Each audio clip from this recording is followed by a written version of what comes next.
When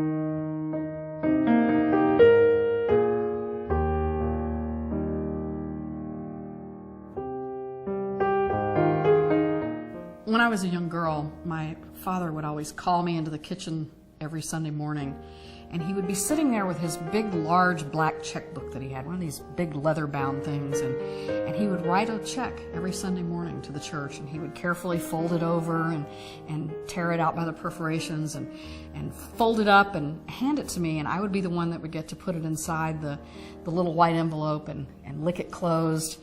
And then he would take it back from me, and he would very carefully put it into the inner pocket of his suit coat, and we would go to church. Well, we would get there, and we would be sitting in the service, and it would be time for the offering plates to come around, and he would pull it out of his coat pocket, and he would hand it to me, and he would let me be the one to put it into the offering plate.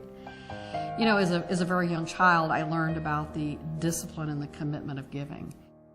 To me, there's two parts to stewardship. Obviously, it's supporting of the church. It takes money to run a church. I mean, we talk about these wonderful youth programs.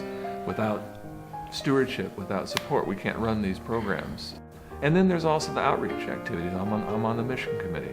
Without stewardship, we wouldn't be able to support the programs and the missions that we support here. And there are a number of missions that we do support. There's many aspects of it that needs to be taken into context when we consider giving.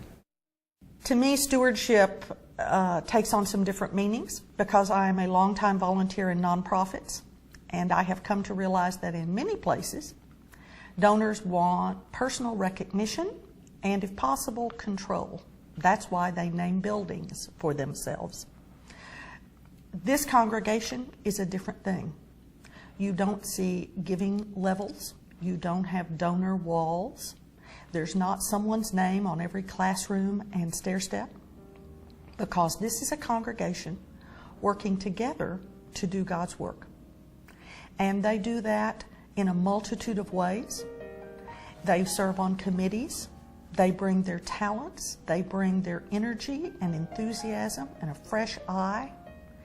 And they give their money. And sometimes we get lackadaisical, but we need to remember that all of that needs to be given consistently, because if we don't, the church can't run the Sunday school. It can't pay for the music on Sundays, much less reach out to the homeless at Austin Street.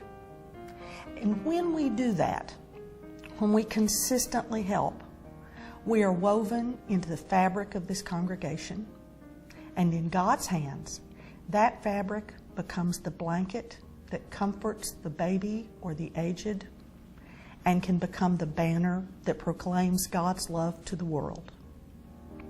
That's what stewardship is.